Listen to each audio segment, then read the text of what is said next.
bëggee ku borom alal yi dëkk nga dëkk te yow amagoo alal ne boo bëggee lu borom alal yi sol nga sol te yow amagoo alal boo bëggee lu borom alal yi lekk nga lekk te yow amagoo alal boo bëggee lu borom alal yi mel nga mel te yow amagoo alal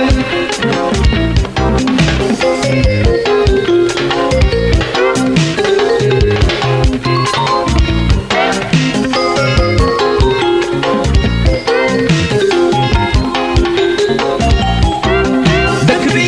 ku nekk ak li nga yelloon dëkk bi ku nekk ak li nga tolloon dëkk bi ku nekk ak li nga méngoon dëkk bi ku nekk ak li ngay nuroon dëkk bi ku nekk ak ki nga juboon dëkk bi ku nekk ak ki nga déggoon dëkk bi ku nekk ak ki ngay xuloon dëkk bi ku nekk ak ki ngay xelloon dëkk bi Sénégal mosula naqari ndax lu waay di xeeb nit a ngi ne siiw jot ci Sénégal mosula naqari ndax lu waay di sàggane nit a ngi ne siiw yem ci Sénégal mosula naqari ndax lu waay di gedd nit a ngi ne siiw mos ci Sénégal mosula naqari ndax lu waay di asalaamaaleykum ñu ngi nuyu bépp auditeur u Rewmi FM ñi nga xamante ni saa su nekk ñooy ànd ak rajo bi di Rewmi FM Dakar 97.5 rawatina seen émission sociale toute la ville en parle samedi bu jot 10h jàpp 11h ngeen ci ànd ak Ndeye Comba Moreau tey ji seen émission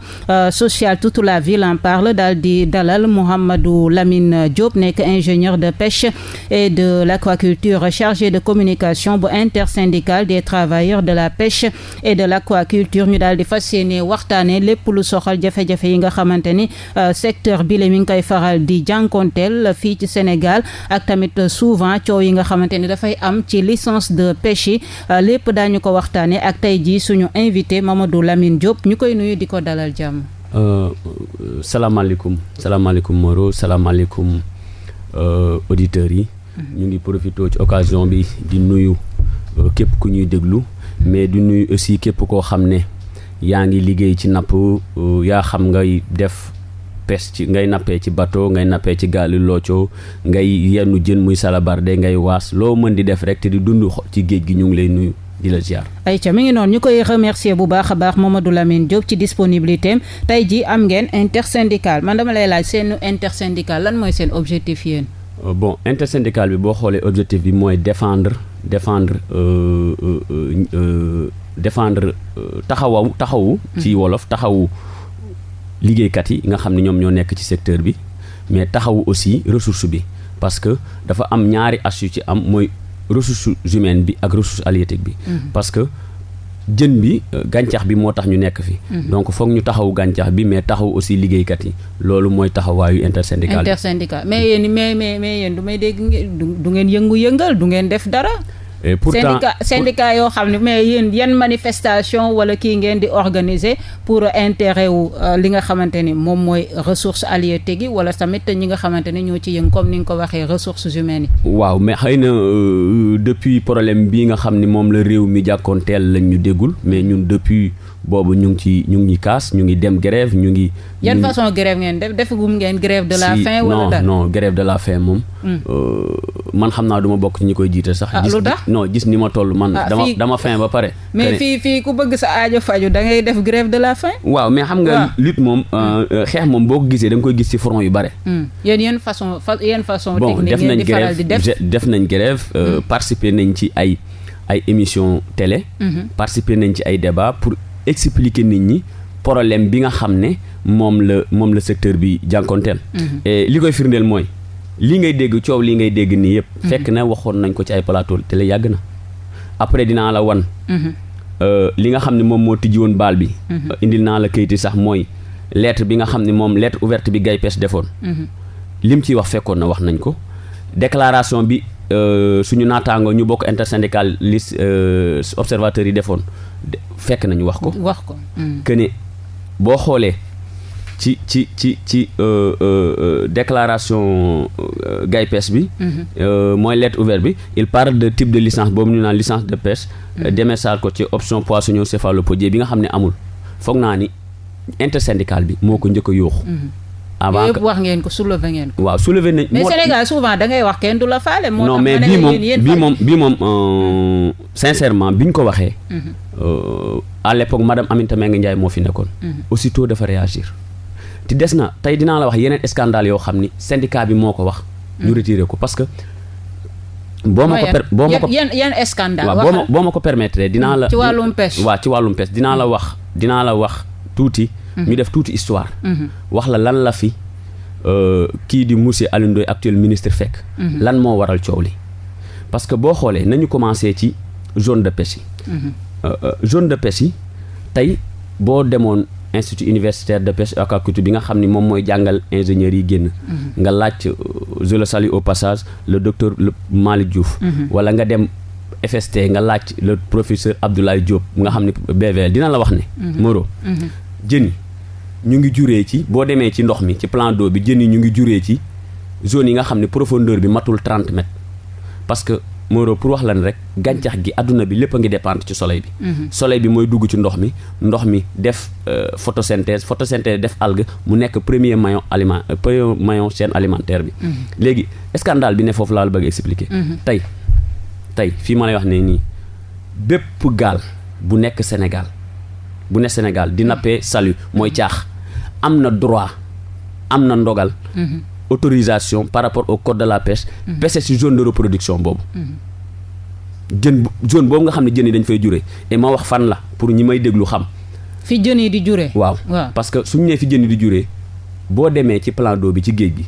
jën yi dañuy wàcc ba nga xam ni profondeur bi matul 30 mètres ñu fay juree tey jii may wax ak yow bateau yi nga xam ne ñooy salitier yi gën a sore fi ñuy nappee. utal naa la ci exemplaire yi gën a sore fi ñuy nappee. ñu ngi nappee. comme bii ma la defal nii. 30 ñu ngi nappee 30 nautiques su ma ne bii 35 la. à 35 nautiques boo xoolee bu baax la profondeur mu ngi nekk ay 28 mètres. 35 bi moo nekk nii. waaw boo xoolee pour wax la comparaison. 35 nautiques. gis nga mu nii à 35 nautiques. la profondeur est à 28 mètres foofu xóotaay bi. ça veut dire que ba fii. jën yi dañ fiy juree. nan lañu mën a permettre ay bateau ñuy dem am autorisation di nappee fu jën yi juree te loolu la fi Alioune Ndoye fekk. leneen boo xoolee. maanaam ñu permettre leen maanaam fa jën ya nekk ñu jël leen. kon géej gi dootul des dara. waaw léegi. lii mooy benn ci li ma lay wax ni scandale la. c'est-à-dire que nan la ñu mën a élaborer benn code de la pêche boo xam ni day permettre. navire yi ñuy nappee ci zone boo xam ne jën yi dañ ciy juree te waxuma la benn ñaari navire de dama ne la bépp gaal bépp navire buy nappee salut am na droit pêcher dans la zone de boo demee Casamance au large de Casamance. navire yi gën a sore ñu ngi nekk à 30 nautiques te jusqu'à 35 000 nautiques la profondeur bi dafa mu ngi nekk à 28 mètres. alors que beneen scandale bi mooy zone boobu sax jën yi amuñ fu ñu laqatu parce que vase la ban la. dañuy teg mbaal mi rek lu ñu fa fekk roñ est-ce que ñun war nañ di laajaat di demander lan moo tax Sénégal amatul jën. bu fekkente ne fa ñuy juree lañ leen di tibbee. leneen li mooy li nga xam ni tey feeñ na ci ma commencé waat comme li ma la doon wax léegi. ci lettre bi nga xam ni moom la déclaration de la lettre ouverte de GAIPES bi nga xam ni moom moo ubbee woon coow li. boo xoolee. si deuxièmement bi. il dit que les ressources halieutiques démersales côtières. sont en danger. En fait il dit les ressources démersales côtières entre parenthèses salutiers sont en danger. sont en danger. et un arrêt muy expliquer ne. toogoon nañ waxtaan ba ne nañ bàyyi xeetub jën boobu noonu noppal ko. ma lay wax ne syndicat bi moom moo ko may wax beneen scandale tey fii. ci diggante bi lii 2006 lañ toogoon waxtaan ne buñ leen laalati ci diggante bi avant. Alioune Ndoye di ñëw gars yi génne waatoon nañ ay licence bañ doon exploiter jën bi syndicalistes yi ñoo ci wax su ma nee lu leer naññ lay wax. dama ne génnee nañ fi ay licence de pêche démersale côtière espèce boo xam ne dañ ko gelé woon 2006. c'est syndicat bi ñooy wax.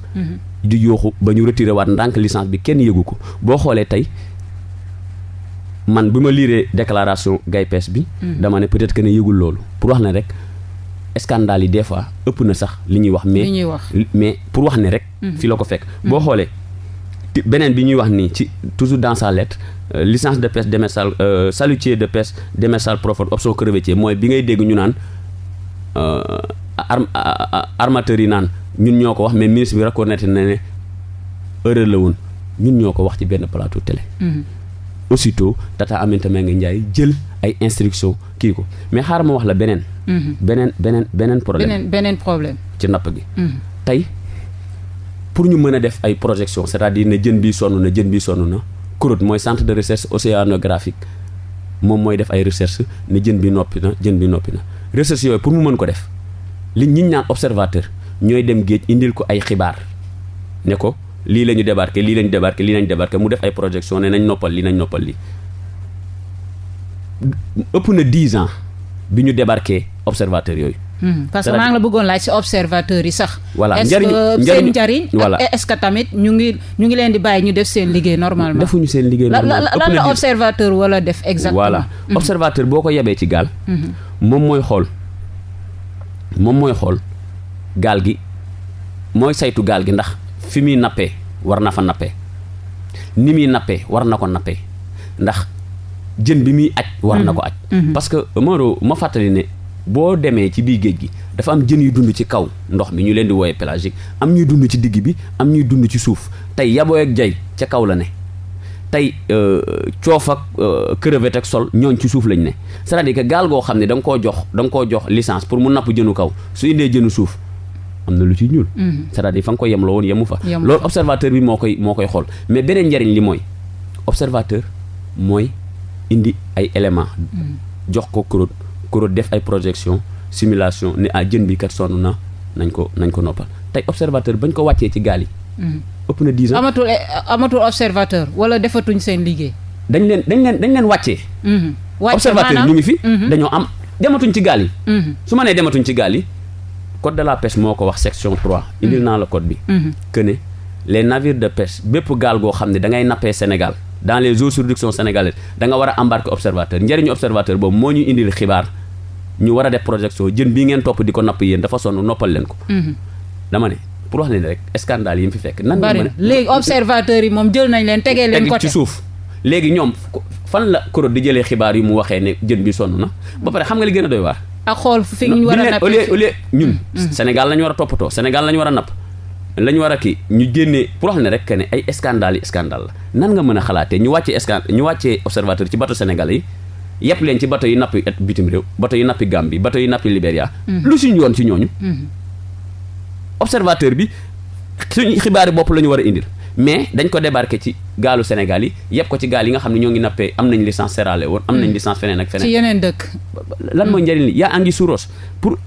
loolu di benn ci kii scandale yi ma ñëw ci CROD bi nga xam ne moom moo ñu war a wax jën bi sonn na jën bee sonn na que ne bateau bi itaf dem bateau bi nga xam ne mooy bateau de recherche bi ministre da koo fekk panne moom moo jël initiative na dina ko réparer may wax dañoo wàññi woon budget pour ne pas dire dañ koo dagg ministre moo jël initiative ne na ko delloo loolu lépp mu ngi ci la lettre du forum civil forum civil bi mu def mooy kiyal naa la ko mooy lettre forum civil bi waaw que ne lettre bi forum civil def pour wax ne ñoom ñëpp que muy forum civil bi que muy acteur de pêche yi ñu ci baree li ñuy wax yëpp scandale lu ci baree bari dëgg la mais li nga xam ne nag moo jar a leeral mooy fii la ko ministre fekk fi la ko fekk maanaam du Alioune Ndoye fi la ko fekk yàgg na fi parce que problème mu pêche yàgg na non en fait du si dafa toll 10 ans boo xam ne dañ fi nekk di def lu leen neex léegi bi ministre bi ñëwee mu ne day siffler la fin de cette gestion gabegique que ne yàq bi caxat-caxatee géej gi doy na mais su ne caxat-caxatee géej gi doy na Modou wolof def ne ku ñu bett nga defar sa toogaay na nga toogee woon baaxul que ne dafa ñëw pour defar nañ bàyyi mu xool parce que pour wax ne gars yi à la limite moi loolu sama idée personnelle la je me dis que ne est-ce que nekkul ne moom ci boom sax dañ koy essayer galgal pour que defar boobu moo xam da ko bëgg a defar pour sénégalais yi du ci antu preuve bi ma la ci jox mooy tey boo xoolee indil naa la journal bi fii. Le navire Fu Yang Yu. bi ñuy wax ne moom moo jàlloon ci moom la ñuy wax ne. dañ ko jox licence nga dégg ne am na navire boo xam ni mu imaginer benn navire mu ngi tudd Fu Yang Yu 98 89 gaal gi mook yeneen gaal yi waral coow yëpp. am nañu promesse de licence pour dire boo amee promesse de licence moo am nga licence. parce que l'État c'est une continuité. am nañu promesse de licence depuis 2017 mais imaginez pour wax la rek que ne gars yi doo comprendre seeni maguy. gaal gi mu ngi ci bateau yi nga xam ne am nañu seen promesse de licence ba pare léegi procédure lañ nekkee mu ngi waat ci liste 52 bateau yi nga xam ne ñu ngi laajal licence. sama wax. ce qui veut dire que quelque part aussi da ngay comprendre acteurs yi. parce que gars yi dañ leen dóor ba ñoom ñoo yey yuuxu créer scandale parce que gestion bi baaxul depuis des années. loolu mais Mamadou Lamine coow li am ci diggante xawma français chinois yi ci accord de pêche loolu est-ce que mën nga ñu ko leeralaat exactement. ñu comprendre parce que fan yee tamit jur na fi coow lu bari. waaw d'abord Chine France voilà. d'abord pour wax la rek na loolu aussi scandale la parce que Moro suñu demee ba chinois yi. ak ak français yi. te xëccoo suñu géej gi ñun sénégalais yi. ça pose problème moo fi netti faites des enquêtes ay chinois. ñooy xëccoo ak ay français géejub Sénégal gi. am ñu far fii am ñu far fii. waaw bon comme campagne électorale nag lañ ko def quoi. sol say tiset di ku ne di yooxu. ku ne di tam sa morom mais ñun fuñ ci féete ñun. fan lañ ci féete ñun gaalub looja gi te tey c'est pourquoi dinaa ñëwaat aussi ci importance su appel bi président de la République def. parce que il a demandé à ce que ñu def une gestion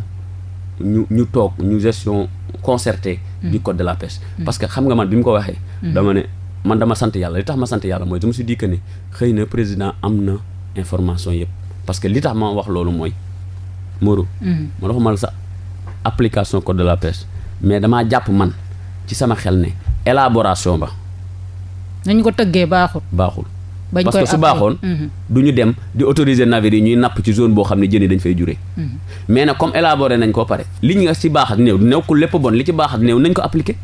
li ci baax ak néew mooy observateurs yi te wax na leen beneen ci observateur bu wax na ne état doo comprendre sax la ñi fi jiwge mais code bi am na ba pare. application bi moo am problème. code bi am na ba pare. application bi daa am problème. mesure bi benn bi may njëkk a wax rek ci application bi mooy débarquement observateur yi. man waxuma ko code bi moo ko wax moo ne les navires yi nekk dans les eaux de juridiction Sénégal doivent embarquer des observateurs seen njëriñ mooy ñoo ñu indil ay éléments pour ñu mën a def des projections dans le futur pour wax ne jën bi sonn na. nan nga mën a comprendre ñu débarquer leen ci bateau Sénégal yëpp leen ci navire étranger yi nappee bitim réew. que ne boo doon lim scandale yi fi ngay fanaan te yoo xam ne may wax rek par de passage aussi. lii mooy li nga xam ne yi may lim nii mooy yi nga xam ne ci scandale boo ko limee personne ne se sentira indexé. bokkul ak yi nga xamante ni. boo ko waxoon tey musibaam parce que certains vont penser que ne da nga leen di indexé directement mais scandale ci kaw scandale. di wax la rek ne la. faites une enquête nga xool. kii dee ma leeragul te su amee dañ ko wax mooy Alioune Ndoye mais ñi fi jógee ñëpp fa dugal seeni gaa. mais souvent problème bi am Mamadou Lamine si nappeuru pêcheuru Guet Ndar yi ak Mauritanie mën nga ñëwaat ak ñun problème bi am souvent foofu à chaque fois dañuy gis ça revient à chaque fois peut-être ñu ndëppal ko fay ko mais di nga ñu gisaat suñ toogee quelque temps mu reveniraat ci problème bi am souvent ci diggante pêcheur Guet Ndarien yi ak Mauritanie. waaw lan moo koy andi souvent. waaw mais ma lay rappeler aussi. doomi mool la. gànjool la. samay frère am na ñoo xam ne ñibb si nañ barki dem juste avant confinement bi ñu ngi Mauritanie la ñuy nappee. mais xam nga mauvaise gestion bi ñu def fii moo tax jën amatu fi suñu mool yi obligé dem di ko nappi foofu. maanaam géeju Dakar amatul kii. non déggoo li ma la wax maanaam suñu demee ba autoriser yenn mbaalu caax yi sal yi ñuy napp ci zone de reproduction yi jën du fekkee ne ku juddu ñu rey munu fi yaatu léegi ñu dem pour nappi côté Mauritanie suñu demee moom moo lay jox licence ku la jox licence nag moo lay teg ay principe am. loolu moom foog nga nangu ko te leneen aussi Moreau foog ñu wax ko sama mbokki mool yi dañoo dëgër bopp. c'est d'accord. non xam nga mool pour nga expliquer ko d'abord ne ko géej gi fii la yem boo weesoo fii Mauritanie nga dugg day compliqué. loolu du ko mën a accès kii. pour nga toog nga mool dàq benn banc de poisson bañ ne génn na parce que jën bi day daw. nga dàq ko mu génn Sénégal dugg Mauritanie nga ne du ko jàppi loolu problème lay ne et ça mu des nag ñi nga xam ni duñ fa am licence dem di fa nappi mu des ñi nga xam ni dañ du respecter protocole bi c'est-à-dire dañ naan la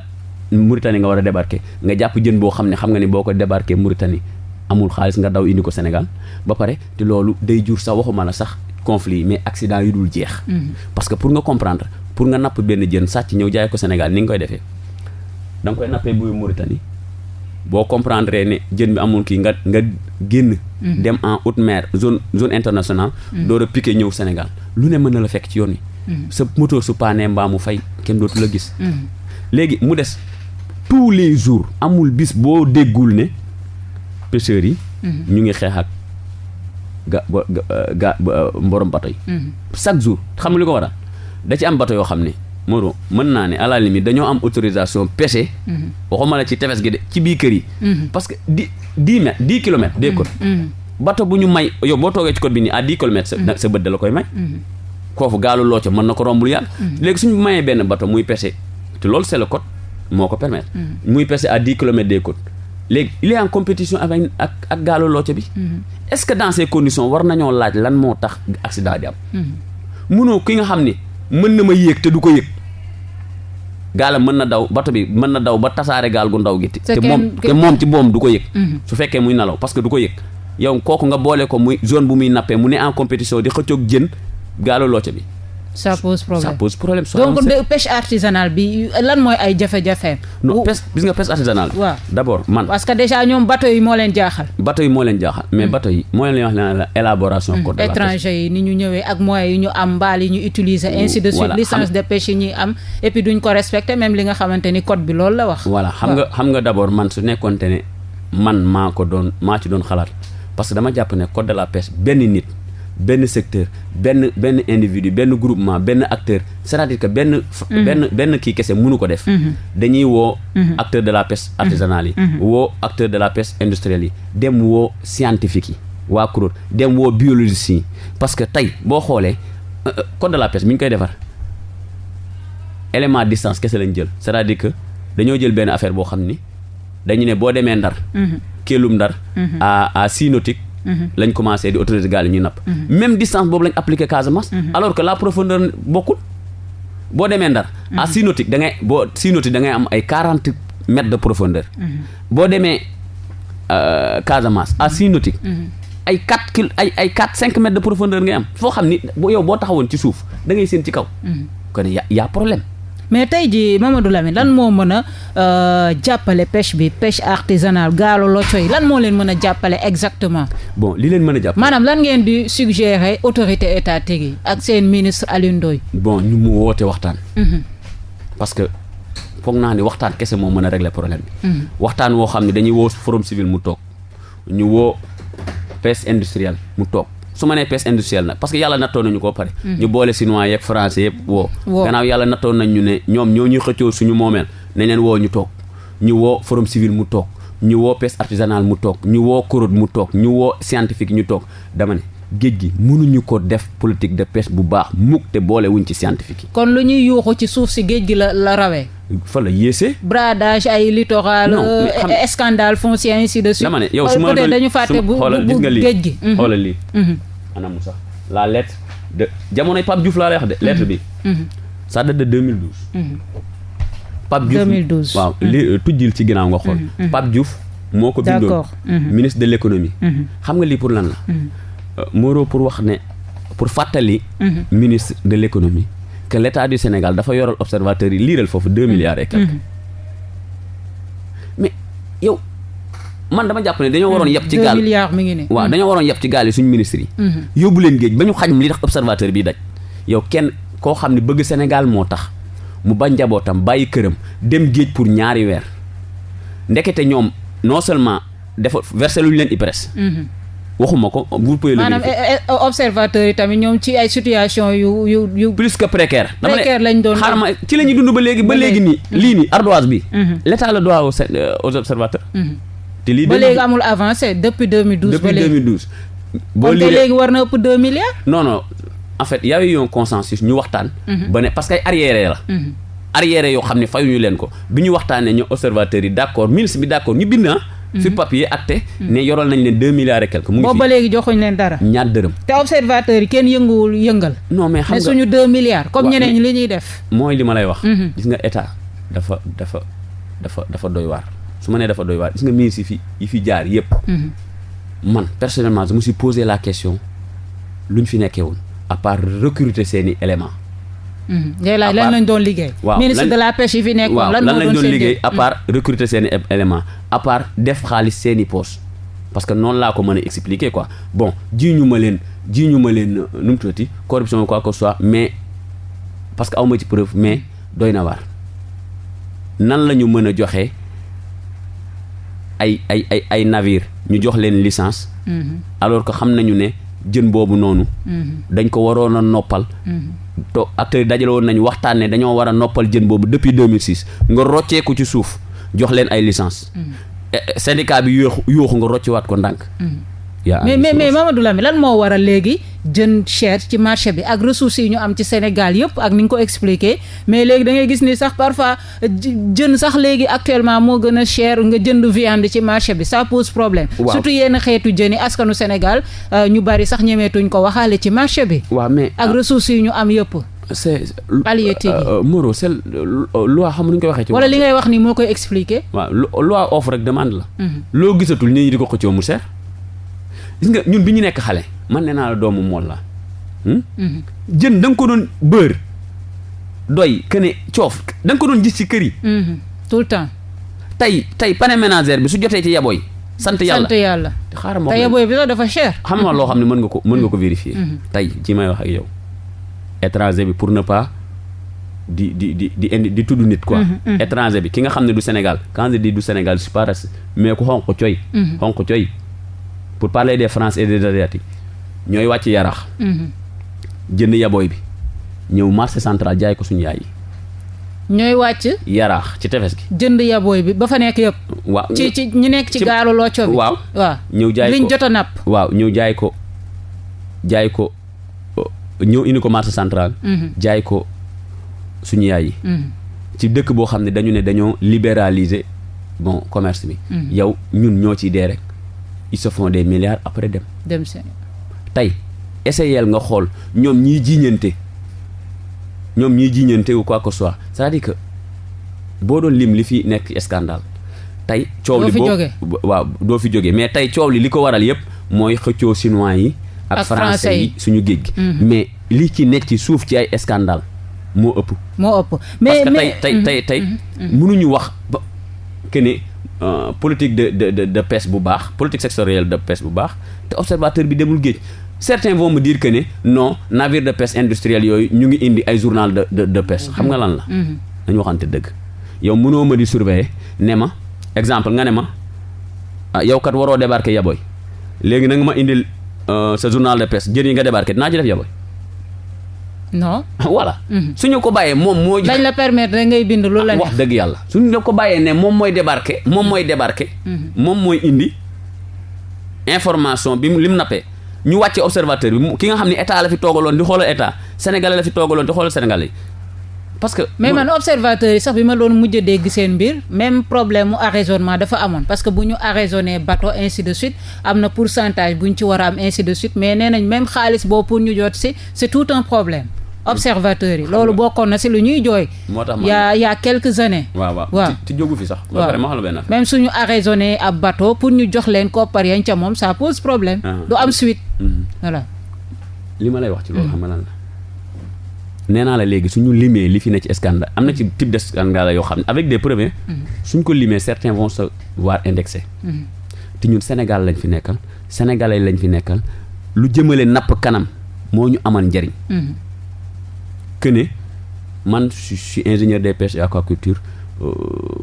su ma yàlla dimbalee su lu woon corona bi ren laa waroon soutenir sama doctorat en production halieutique dépassé naa yenn niveau yi que ne je vais pas indexer qui que ce soit li ma ñor mooy li nga xam ne doxul ci napp gi de manière objective ñu wax ko mais pour wax la ne rek dellu si que ne man je comprends waa Gay Pêche je comprends Forum Civil napp gi dañ ko caxatee pendant des années maintenant le ministre Alioune Ndoye ñëw ne dama bëgg a defar napp gi siffler la fin quoi de cette gestion gabegique parce que que muy le ministre man. yàlla yow nee nga sax dégg loolu mu wax day defar napp gi boo moytu kon ñu ngi koy fexeel pour jëlee ko fi. non mais parce que defar gi muy bëgg a defar arrangé wul ñu bare. arrangé wul ñu bare te moom laa wax man la ku ñu bett. nga defaraat sa toogaay ni nga toogee woon baaxul. dama ñëw pour defar yow xamagoo li may defar nga yuuxu. c'est quoi ça pose problème. mais dañuy gis. te liñ koy jiiñ man Moreau. ça dama koy leeral mu leer. man Alioune Ndoye ci napp gi bon le ministre Alioune Ndoye je le respecte le ministre Alioune Ndoye ci napp gi la ma fekk. su yàlla defee jàmm fi la may bàyyi. agent des pêches la defaluma dara bokkuñu dara man bi mu nekkee ministre laa xam li may wax ni yàllaa tax ma koy wax. que ne je def sénégalais laa fi nekkal sénégalais laay défendre que ne dépassé naa étape bu may suis appelé à prendre des responsabilités du ma géewlu kenn. dëgg laay wax te yàlla tax que ne li may wax nii. kuñ ci gis de manière individuelle ma jox la preuve yu ci bare yuñ koy jiiñ fii la ko fekk man li nga xam ne moom laa jàpp man mu ne moom la gars yi koy fexeel mais moom mënul wax yéeg ci télé bi naan fi laa ko fekk mais pourquoi ses collaborateurs ñi nga xam ne ñoom ñoo ko doon defandoog ñi fi ne mënuñu wax ne fi la ko fekk y a problème. ça pose problème du fekkente ne yow bi nga fiy nekk ministre man maa nekkoon sa collaborateur xëy na defaloo nga ma loo xam ne sax bëgguma koon def naa ko mais bi nga fi jógee keneen ñëw wax dëgg yàlla booy wax ngir yàlla rek neel kii fekk ko fi. mais peut-être dañuy jàpp ni l'état c'est une continuité. waaw mais que Alioune Ndoye actuellement voilà c'est le responsable parce que moom mooy ministre. même bu fekkente ni sax scandale yi fi doon am boobu nekkagul ministre. fi mu toll nii de moom coow li moom lañ ko yàkkale. boo xoolee toutes les lettres là. que ne la lettre du forum civil la lettre de Gaye Pêche toutes ces lettres là dañ ko adressé à Alioune Ndoye. à Alioune Ndoye. dama ne li ne ci lettres yi yëpp sans exception fi la ko fekk. te yéen yàgg ngeen ko dénoncer. non man mën naa la envoyer ay vidéos yoo xam ne. benn bi je l'ai fait avec Tunkara beneen bi 2S lañ ko defee aussi ak Moussa Fall que ne ñuy dénoncer octroi yi licence yi ñu joxe licence de pêche démersale côtière yi ñuy joxe alors que dañoo gelé woon espèce bi en 2006. ñuy dénoncer type de licence bii nga xam ne moo ne ci kii lettre Gaye Pêche bi. ci saa si la ko tataam te pour bu wax ne gars yi comment ils sont tordus. yow nan lañ la mën a waxee syndicat bi ñëw ne la. et licence bii ngeen joxe. répondre ak disposition code de la pêche bi répondre ak disposition yi ne ci décret d'application bi nga ne bon ça teewul loi bi bañu ko mais Moreau tout ce qui n'est pas dans la loi est hors la loi waxuma ko de lu newul ci code bi kay diina kii bi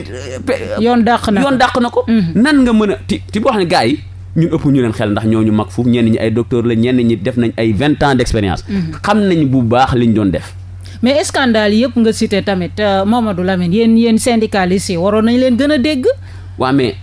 waroon ngeen gën a yëngu-yëngal bañ xam ne vraiment yéen a ngi fi yéen a ngi kaasal lépp lu soxal ressource halieutique yi ressource marine yi ainsi de suite. mais ñu ngi ko doon def man mën naa la envoyer vidéo xam nga. wala ngeen yuuxu ba sonn. boo ko comprendre ni secteur de la pêche xam nga boo xoolee fañ toll nii. nee naa la li ma la limal ci scandale rek ñaar rek ngay dégg. ñaar rek ngay dégg de. mooy chinois yi français yi. alors que lu mat junne xaar ma wax la leneen man ba ma ñëwee ci ministère bi ba tey ay retraités laa fekk ay retraités ñoo xam ne retraité nañ demuñu ils occupent les bureaux les moyens de l'administration ñenn ñi dañoo jàppee département ministère bi comme seen kër indi sa doom indi sa rakkam indi magam. indi sa beau frère indi sa rakku jabar. ñëpp ñu casé leen ci ministère casé leen foofu te ñenn ñi amuñ sax diplôme yi ñu leen recruter. mais du recruter nañ leen fa teg leen fa ñenn ñi sax man boobu ba léegi man mosu leen teg bët dégg naa ne ñëw recruter nañ mais mosu leen teg bët bi le ministre Alioune Ndoye déggee loolu mu ne xam nga pour wax ni am na liggéey bu mag il veut ni ko kii waxee auditer le pavillon sénégalais. c'est-à-dire auditer le pavillon sénégalais mooy tax nga xam kan mooy kan li ñu naan diw prête-nom la loolu lépp leer mais am leen lu gën a doy waar. tey bi da ngay jënd gaal gi da ngay jënd bateau bi nga ñëw pour demander le Sénégal ñu xool capacité bateau bi ne. c'est inférieur wala inférieur égal à 250 TGV mooy capacité bi. ñun la fii nga war a nappee. nga yoot ndànk dem ci ginnaaw dem Las Palmas. yóbbu capacité bi 400. xam nga normalement su yegsee dafa war a changer. zone de pêche mais loolu moo fi xew. léegi moom bëgg na auditer pavillon sénégalais bi. bëgg na auditer nu mu tuddati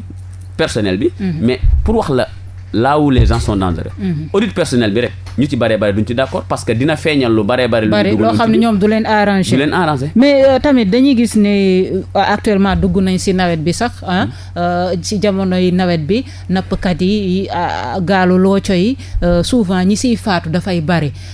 peut-être côté boobu protection la ñu ñàkk wala qu'est-ce qui se passe exactement ba heure bu nawet bi duggee rek da ngay gis ne accident yu bari day am pêcheurs yi faatu ci géej gi ainsi de suite. loolu lan nga ñu ci mën a wax ak tamit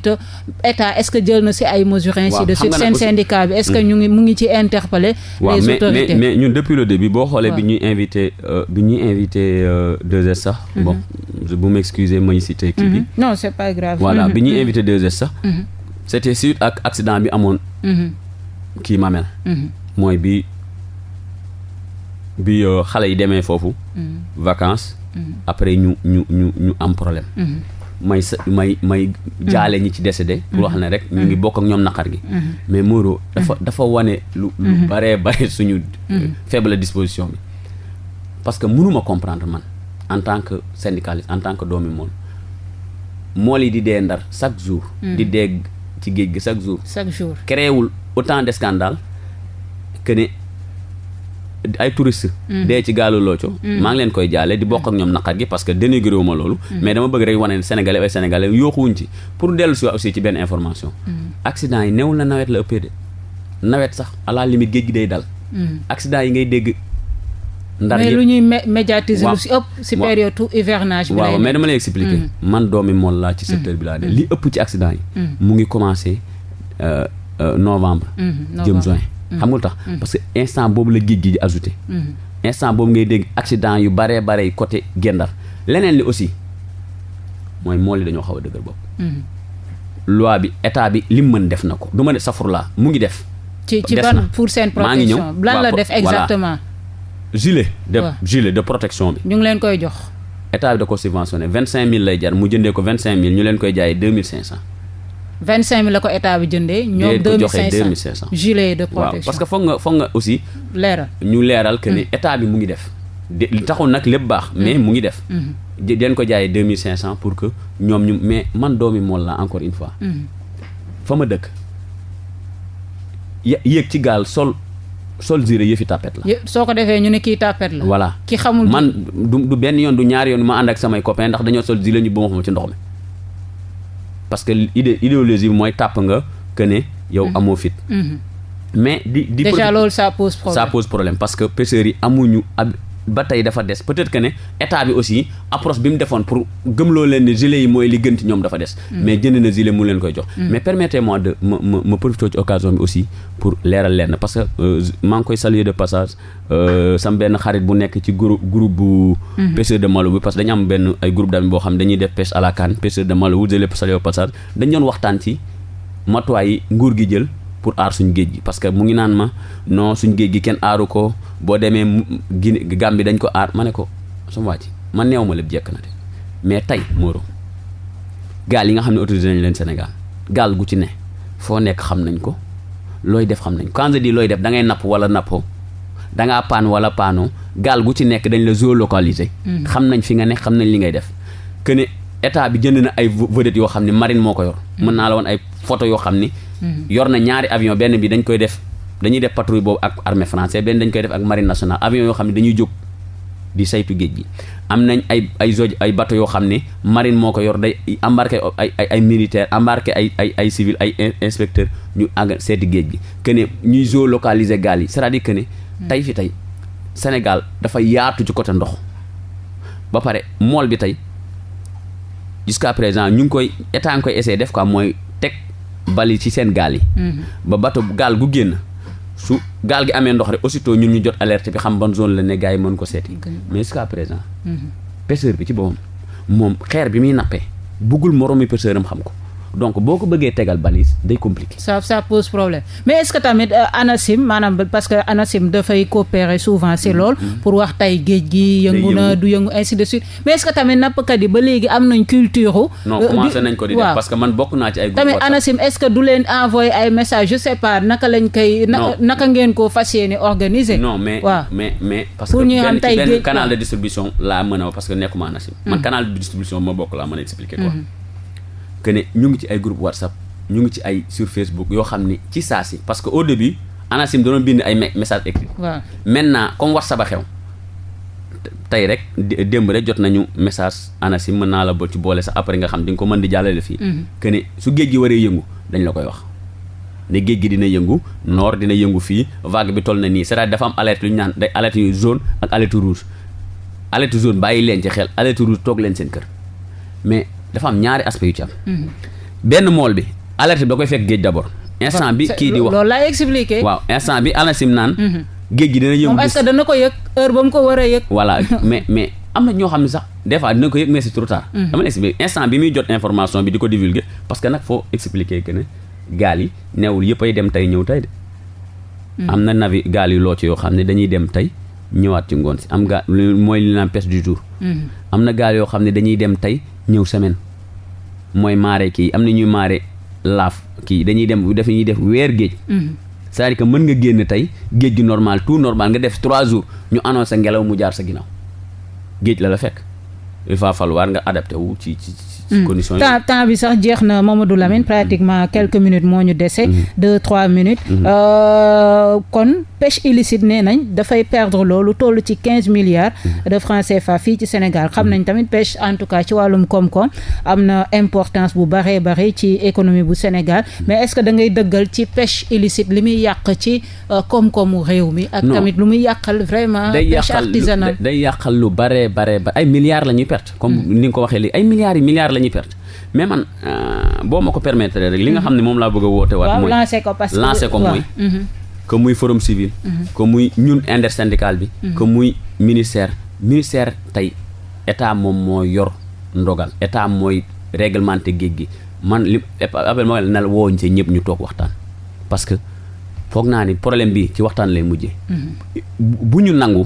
ñun ñi nga xam ne ñun dañuy lekk jën ñun ñi nga xam doomu mool lañ ñu focaliser débat bi ci chinois yi ak français yi xëccoo géej gi yeneen problème yi ko gën a rëy ngi fi tey observateur yooyu tant que deloowaatuñu leen ci bateau yi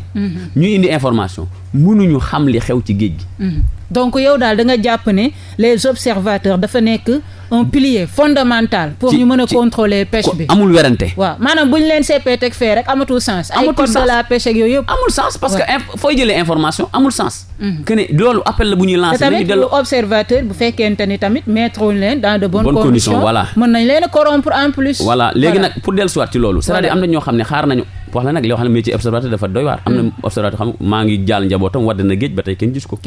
wax ne rek observateur bi lancé état bi ne ko d'abord ardoise bi nga xam dañ ko waxal observateur bi dañ ko yor observateur bi nañ ko fay nañ leen ko fay benn ñaareel bi mooy nañu delloowaat observateur yi ci gaal yi nga xam ñooy napp Sénégal parce que observateur boobu su ci nekkee njëriñam dafa bare trop observateur boobu mooy fekk tey démb ak bërka démb yëpp mool yaa ngi xeex ak gaalu bateau yi parce que da nga dagg sa mbaal daggoo sa mbaal kii kan mooy tranché alors que observateur bi su nekkee à bord dina xam li ci dëgg parce que moom état la fi nekkal nekkalu fi borom gaal gi nekkalu fi moolu looce bi état la fi nekkal boo ne da nga dagg sa mbaal ñu yéegee fiile bi nañ xam dagg na ko wala daggu ko coow lii te yow tey donc léegi bu dee observateurs yi nekkuñ fa kan moo fa nekk pour régler le problème non si terrain bi si géej gi mooy li ma lay wax musiba yi nga am fii fi mu toll rien du tout kenn dama lay wax man personnellement suñu waa kër am na ci ñoo xam ne ay bateau ñoo dagg seeni mbaal xamal gën a doy waar bateau bi day dagg sa mbaal yàqal la 5 millions nga ñëw à terre mu proposer la 500 000 boo bëggee nga jël boo bëggul nga bàyyi parce que vide la bu nekk ci code de la pêche bi les pêcheurs artisanal moom dañ leen laisser à eux-mêmes mais yooyu yëpp nag pour ñu mën ko defaraat ministre bi nee na dama ñëw pour defar mais ay la yëwan déglu ko balaa ngay parce que dama ne ku ñu bett nga defaraat sa toogaay ni nga toogee woon baaxul que ne dafa ñëw pour defar nañ ko déglu ba xam ni bëgg a defaree leneen li mooy man tam je comprends les acteurs parce que gars yi dañ leen dóora en fait ñi fi jaar ñu ci bare dañoo nekk seen bopp au lieu nekk ci njariñu askan yi dañoo nekk seen bopp ba dañuy ragal ne keneen ku fi ne ñëw it sa bopp mën na nekkaat ayca ñu bàyyi la nga tàggatoo ak auditeurs yi ak sa mbokku pêcheurs yi Mamadou Lamine Diop waaw ñu ngi nuyu ñëpp di jéggalu que ne dëgg la sax temps bi mayuñu ko mais am na point yu bare comme ni ma ko waxee yu ñu bëggoon développer mais li nga xam ne waxtaanee nañ ko fi man je suis ouvert que ne képp koo xam ne bëgg nga ñu indi ci ay leeral dama ne man jusqu'à présent fu ne wax nañ ko fa dañuy demander ñu appliquer code de la pêche bi. ba pare ñu woote waxtaan li ci baaxul ñu defar ko. parce que code bi newul mooy protéger ressource bi. ndax code boo xam ne day bàyyi chalutiers yi ñuy napp ci zone yi nga xam ne la jën yi juree code boobu baaxul te tey boo demee au large de Casamance. chalutiers yi ñu ngi nappee ci zone boo xam ne fa la jën yi juree loolu moom on est ouvert à ça di woote nag que ne ministre bi na woote waxtaan que ne syndicalistes yi ñëpp daje ñu xool li nga xam ne moo gën ci Sénégal ci sénégalais yi ñu adapté ko te bàyyi coow li que ne lii acteurs yi def amul benn njëriñ lii ñu koy jiiñ fi la ko fekk ak yeneen yoo xam ne kenn ñemewu ko wax ku ci nekk ci ñoom ñiy tamante suñu la waxee ca lam nekkee woon nga taf sa gémmiñ donc nañ def table rase ñu wax ngir Sénégal ngir sénégalais yi ngir ñaruñu napp gi pour man loolu moo am njëriñ. voilà ñu koy remercier bu baax a baax Mamadou Lamine Diop nekk ingénieur des pêches et de l'aquaculture nekk tamit chargé de communication bu intersyndicale des travailleurs de la pêche et de l'aquaculture ITRAPAS ñu koy remercier bu baax a baax ci disponibilité am di leen remercier yéen tamit suñu auditeurs yi ànd ak ñun chaque samedi de 10h à 11h di remercier Léon Paul Mendy ci technique bi kon Ndeye Comba Moreau di leen wax samedi prochain ci beneen émission beneen thème ak beneen invité émission bi tamit mën ngeen ko dégluwaat ci suñu portail internet www.rewmi.com www.rewmi.com wala ci suñu chaîne YouTube Rewmi officiel di leen remercier bu baax a baax ba samedi prochain inchallah. yow sa Sénégal neexul